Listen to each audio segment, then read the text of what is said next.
Barakatah Yahweh Shai, Barakatah Yahweh, Barakatah Yahweh, Barakatah Yahweh Shai. My sheep hear my voice, and I know them, and they follow me.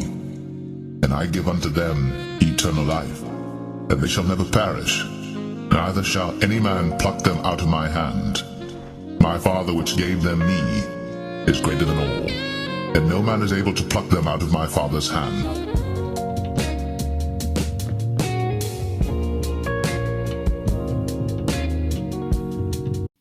Shalom.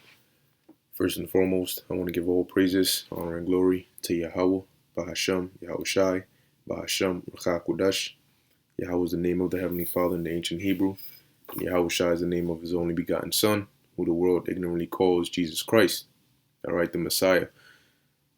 Just wanted to go into this lesson, all right, dealing with the kingdom of heaven, okay, and who's going to be in the kingdom of heaven, and will we all be equal?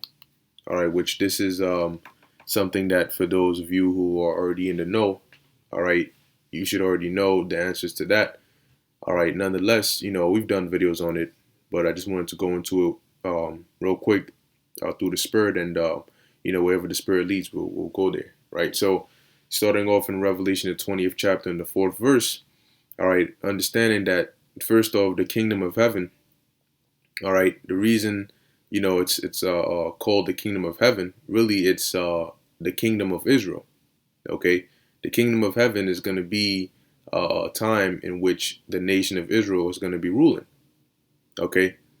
Because when you look at it, it's all these other nations, all right, had their time to rule, okay?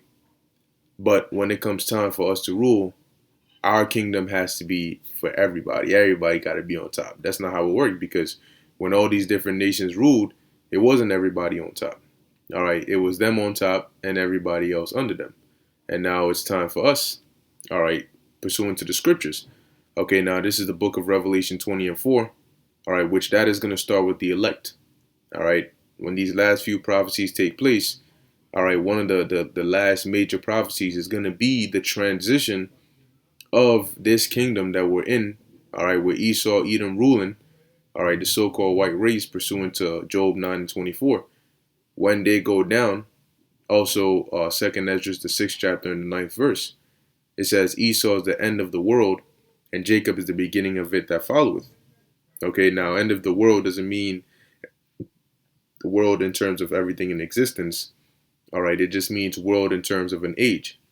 Okay, so Esau, all right, the so-called white man, their elites, their rich banking families, their secret societies, those that the shadow governments, all of them that are running this world right now, all right, they are going to be the end of this age, all right, and the Israelites, starting with the elect, okay, the men, women, and children that believe upon Yahweh Ba'ashem Yahweh Shai and, believe in this gospel through faith, okay, are going to be the beginning of the new age, which is going to be the kingdom of heaven.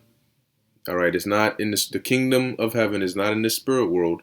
All right, it's not after you die, because if it was after you die, why would there need to be prophecies about when the kingdom is going to be established? It should be right as soon as you die. All right.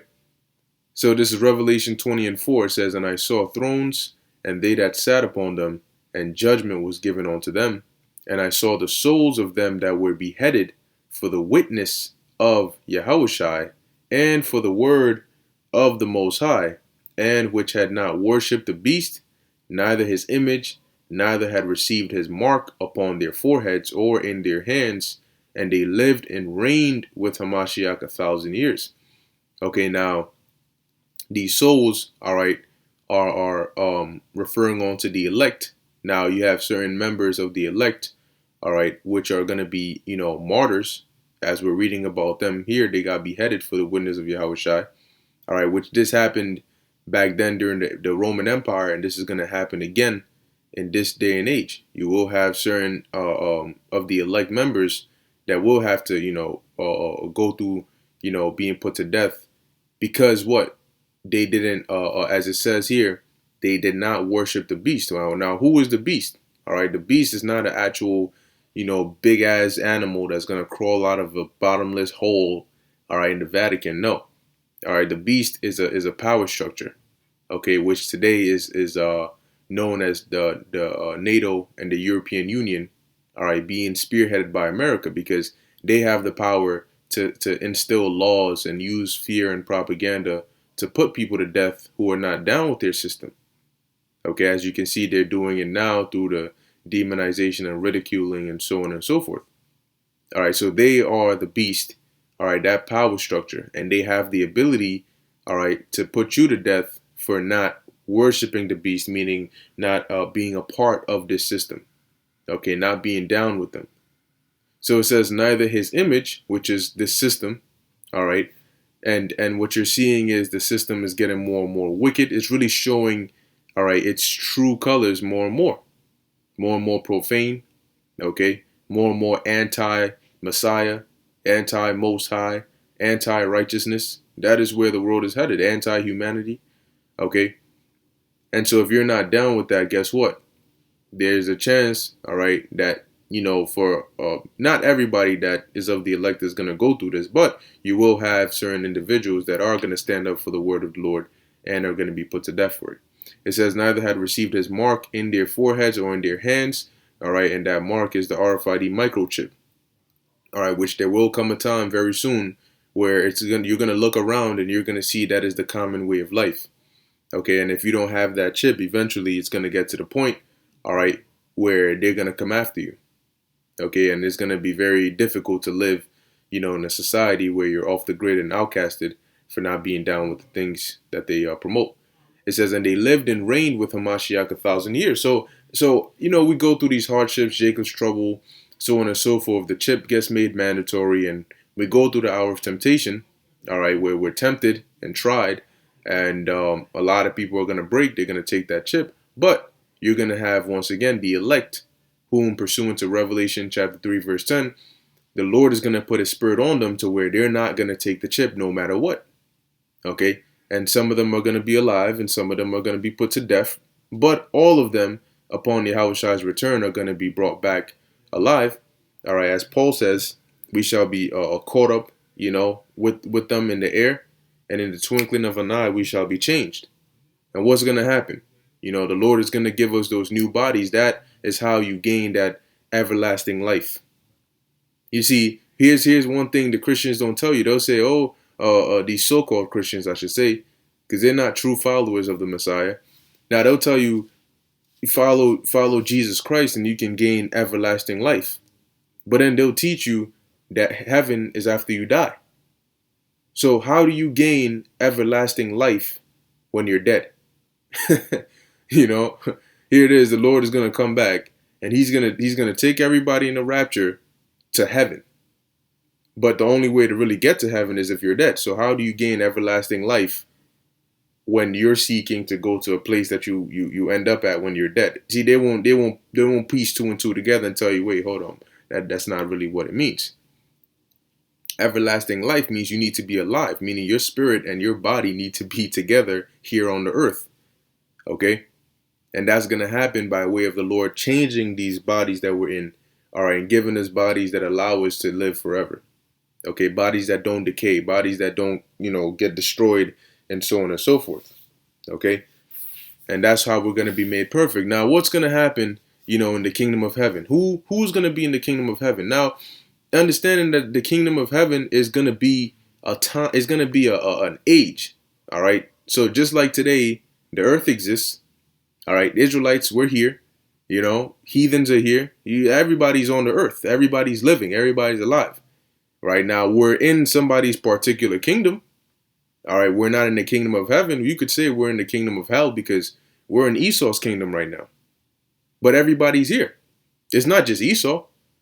Okay, so when the Lord sets up the kingdom of heaven, everybody's going to be here. Because in the kingdom, we're going to be ruling over other people. The scriptures, as I'm going to get, these other nations are going to come and worship us, starting with our power. Yahweh Ba'ashem Yahushai. So they're not going to be burning in hell somewhere, and here we are in heaven somewhere. How is that going to take place? When you read about the prophecies of things that are going to be happening in the kingdom of heaven, those are going to be taking place on the earth. All right. The judgments, all right, that we're going to pronounce upon these heathens. Okay, here it is. Revelation, what's that? 13 and 10 says, he that leadeth into captivity shall go into captivity, right? Now, at what point do the heathens go into captivity? If the Lord comes back and everybody, you go to hell, you go to heaven, you know, where does the point of, where does that come into place? All right. Now, the scriptures say that judgment, King Solomon said it, that he saw that under the sun was a place of judgment. And what's under the sun? The earth. So for these heathens to be judged, they need to be on the earth. And for us to be made judges and to judge them, we need to be on the earth. Now, this is the book of Revelation, chapter 11, verse 18. It says, and the nations were angry, and thy wrath is come, and the time of the dead, that they should be what? Judged. And where is the place of judgment? Let's get that. All right. Under the sun.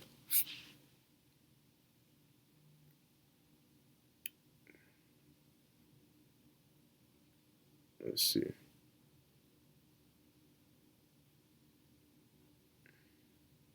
There we go.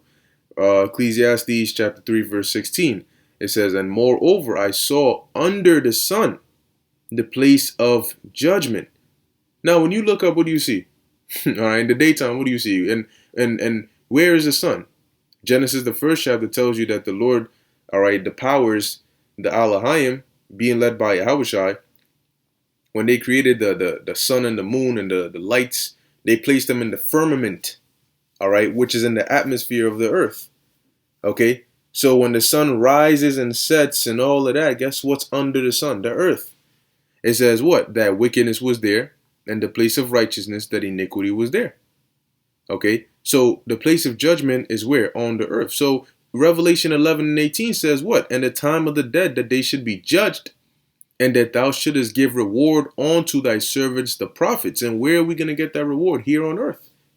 Because that's why Yahushua told the disciples, when Peter asked him, what are we going to get for following you? He told them, if you follow me in the regeneration, all right, in the reincarnation, when the Son of Man comes back and sits on his throne, judging, okay, guess what? You are also going to judge, all right? You're going to sit on thrones and judge. And the place of judgment is here on earth. Okay?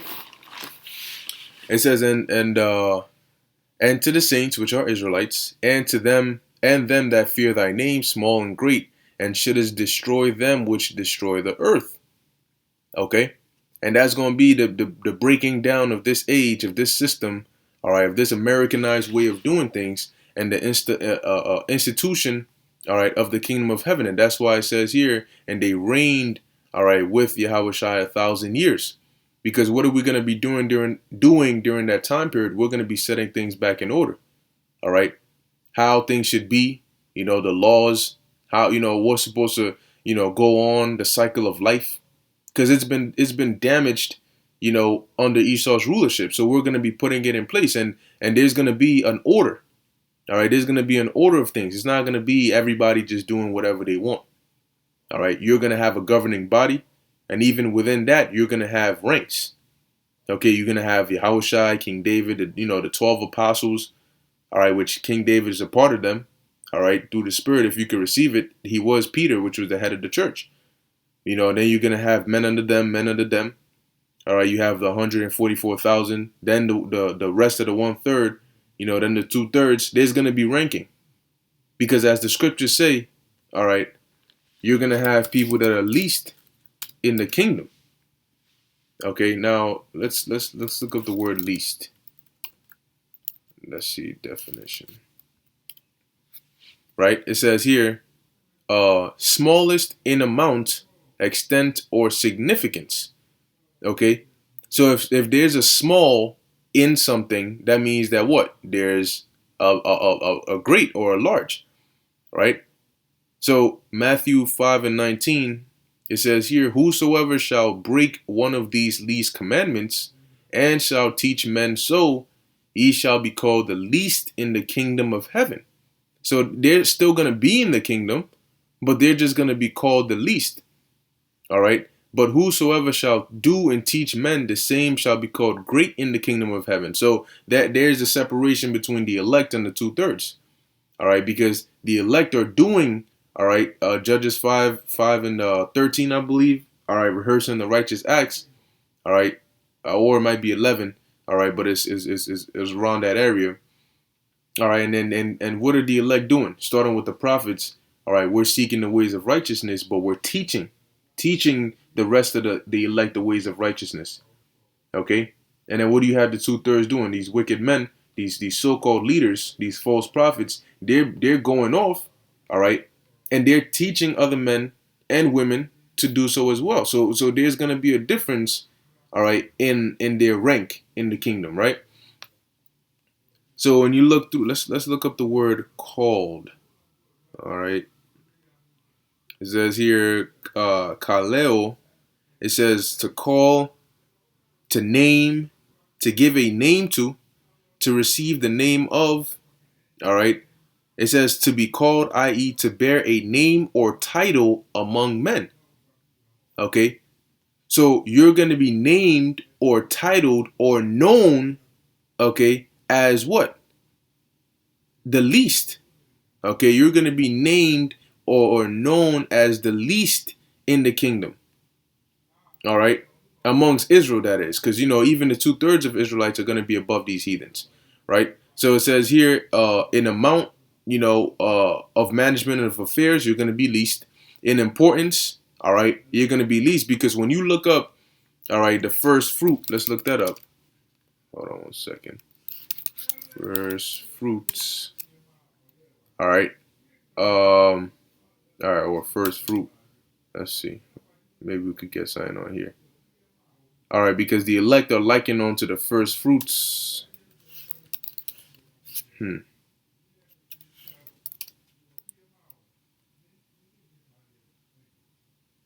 All right, let's look up this word here, first fruit, and it says in the Greek it says aparche.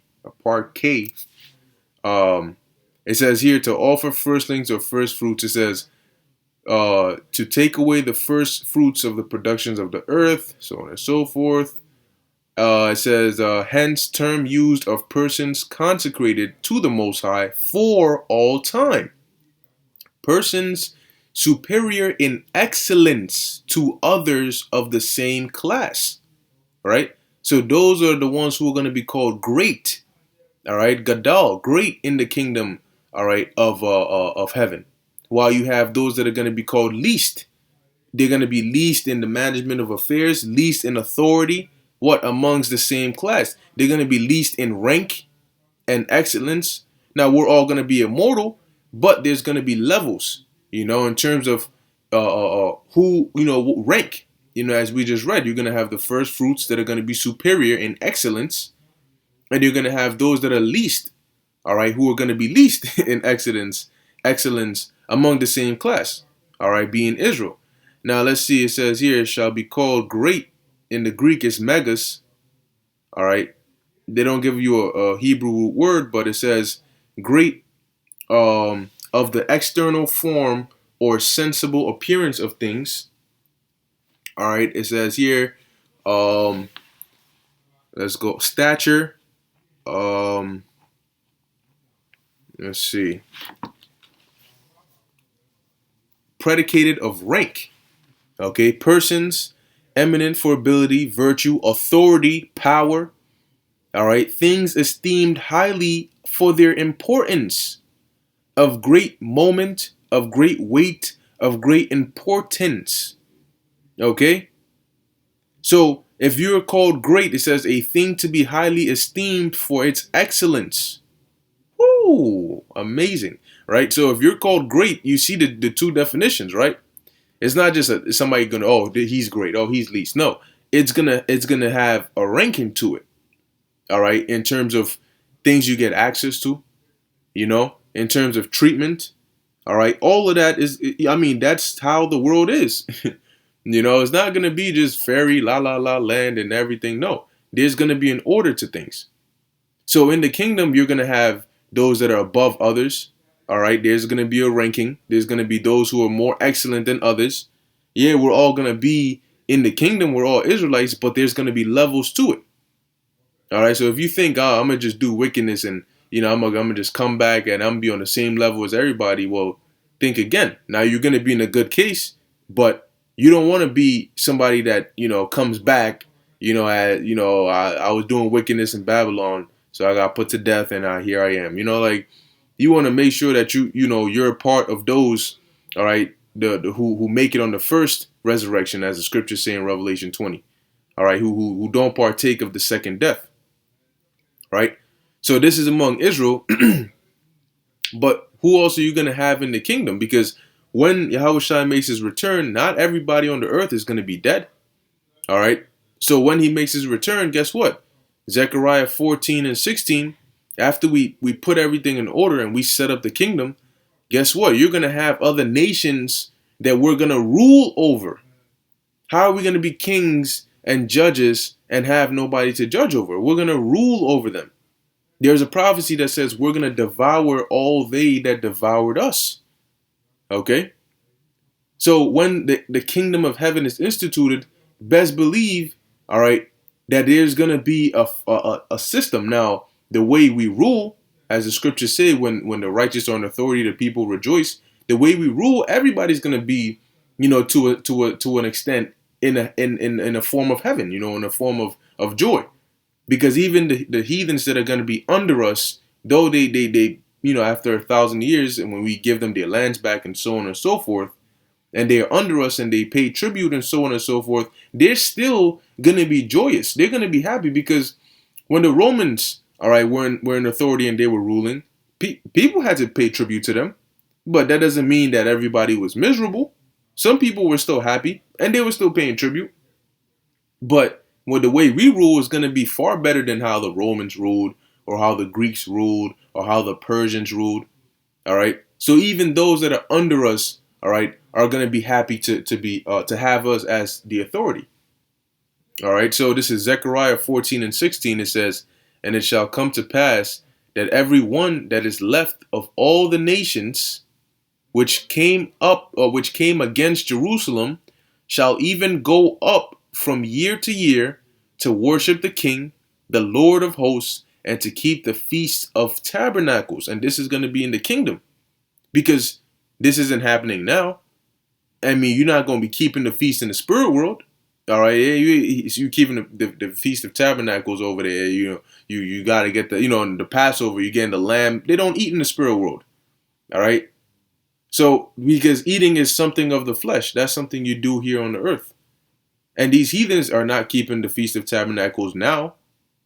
So they're going to have to do it when the kingdom of heaven is instituted, because that's when we're going to go out there and we're going to spread the correct divine laws upon the earth. It says, "And it shall be that whoso will not come up of all the families of the earth unto Jerusalem to worship the King, the Lord of hosts, Yahweh Ba'ashem Yahushai, even upon them shall be no rain." So what? We're going to have the ability, of course, being that we're going to be immortals, we're going to have spiritual power. The Lord said that man was made to be immortal, but that was specifically an Israelite man. All right. And we're going to have the ability to control the elements and be on a much higher level than we are now. Now, the heathens are not going to have that ability. So that means what? We're not all going to be equal. People think heaven, that means Alexander the Greek is going to be equal to Abraham. Gandhi is going to be equal to Paul. They're going to be able to do whatever. No. Hell no. All right. That's not how it's going to go. Okay. It says, and you might have people that say, "Oh, what? No, I don't believe that." Well, hey, that's what the scriptures say. And Romans 3 and 3, whether you believe it or not, it's not going to stop the fact that it's prophecy and it's going to happen. So what if some did not believe? It says, verse 18, "And if the family of Egypt go not up and come not, that have no rain, there shall be the plague, wherewith the Lord will smite the heathen that come not up to keep the Feast of Tabernacles." All right. This shall be the punishment of Egypt and the punishment of all nations that come not up to keep the Feast of Tabernacles. So you can hear right there. So, I mean, and that's going to be taking place in the kingdom. You know, and the scriptures say they're going to come onto the mountain of Jacob and basically learn the ways of righteousness, learn the ways of the Lord. Now, they're not going to be perfect, okay? But they're going to be under the righteous rule. Now, this is the book of Amos, chapter 9 and 11. And it says, in that day will I raise up the tabernacle of David that is fallen. And the tabernacle of David is synonymous, all right, with the elect, okay, with the house of David. All right, and the Lord is doing that now. All right, Ezekiel, the 37th chapter, and it's starting with who? His elect. It says, and close up the breaches thereof.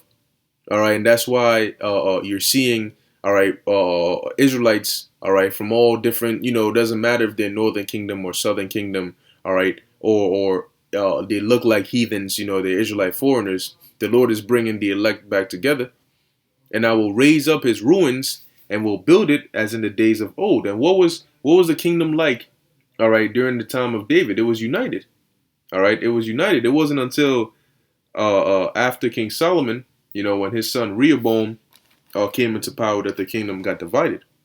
Okay, so it says that they may possess the remnant of Edom. All right, that's going into their land. All right, we're going to have a possession of their land. It says, and of the heathen, which are called by my name, saith the Lord that doeth this. All right. So guess what? When the Lord raises us up, finally, the scriptures say, I believe it's Zechariah 12. All right. There we go. Zechariah 12 and 8. It says, in that day shall the Lord defend the inhabitants of Jerusalem. Now, it keeps saying in that day, in that day. In what day? All right. In the day where the Lord, all right, comes back. All right. And he starts to raise up, which he's doing that now. But when he finally turns away our captivity, all right, leading straight up into the kingdom of heaven, which is going to be here on earth.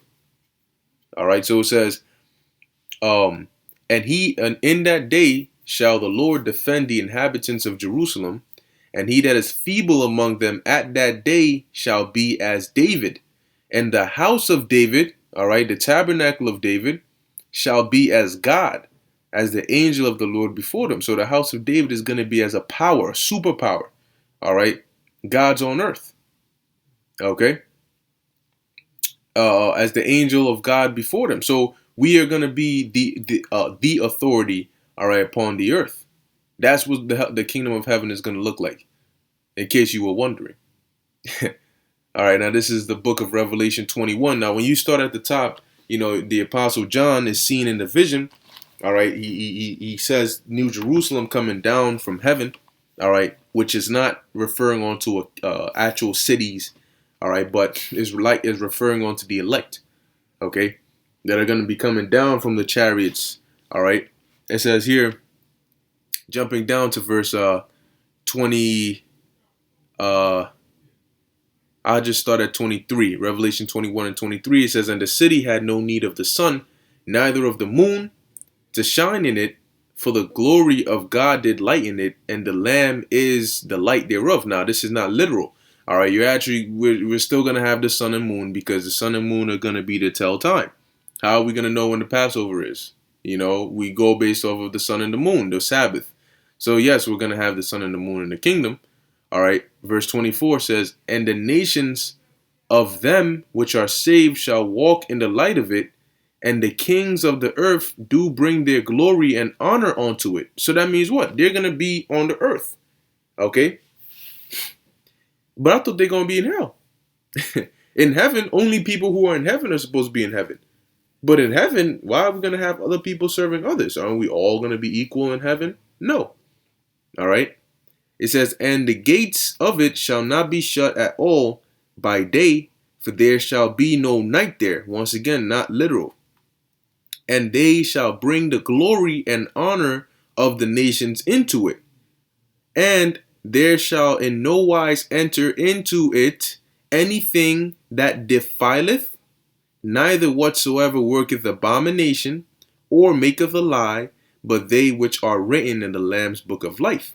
So just the same way that, when the temple was built, there were different quarters. There were different, areas in which certain people, you had the court of the Gentiles, you had the certain areas, you had the Holy of Holies, where only certain people could go. All right. And in our city, you ain't gonna have these filthy heathens in certain areas, particularly Esau, Edom, because when you look up the word here, it says what? There shall in no wise enter into it anything that defileth. Okay.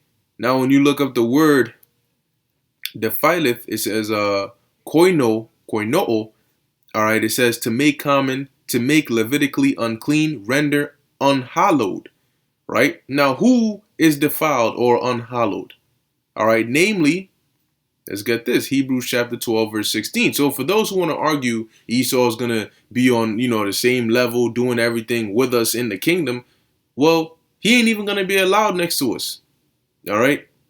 It says where we dwell, our habitation, he ain't going to be in there. He's going to have his designated areas pursuant to Isaiah 14. All right. Where they're going to be at. Okay. You think the master had the slave sleeping in his bed? And I'm not talking about the women that he raped. Okay. Now this is Hebrews 12 and 16. It says, lest there be any fornicator or profane person, which profane means to be unhallowed, to be outside the temple. All right. As Esau, right? You love Esau so much. He's profane. Who for one morsel of meat sold his birthright. Now let's look up the word profane. All right. It says here, Bebelos, all right, sounds like, Babelos. It says, accessible, lawful to be trodden, profane, unhallowed, common, right? And when you go back, okay, to when you go back to Revelation 21, it says, let me go up, and there shall in no wise enter into it anything that is defiled, right? Or anything that defileth. And when you look up the word defileth, what's the definition of that? To make Levitically unclean, render what? Unhallowed. To make common. And who is common and unhallowed? Esau, Edom. He is what? Profane, which is unhallowed, common. So I guess that settles that. All right. And that's pretty much it for this video. All right. Just wanted to go into that real quick. All right, and this is the scriptures say labor that you may, enter into that rest. All right, you wanna be a part, all right, of those. Look, man, the elect, all right, are gonna gain something that nobody else is gonna gain. I mean, that experience of the transition of this kingdom to the next, gaining that preeminence, being of that first fruit. That's, man, I mean, it doesn't get any better than that. Here it is. You're born into the kingdom. That experience the elect got, being with Yahushua up in the chariot and, getting delivered and witnessing the destruction of this wicked kingdom and, setting up all these different things, like the founding fathers, all right, of the kingdom. That's going to be, something that experience is going to be something that if you miss, you ain't getting it, and whatever position you in, that's going to be the position you stay in. Okay. So, hey, as the scriptures say, be not weary in well-doing, all right, and give diligence to make your calling and election sure. So with that, I hope you were edified. In closing, I want to give all praises, honor, and glory to Yahweh, Bahashem, Yahushai, Bahashem, Ruach HaKodesh. Until next time, Shalom.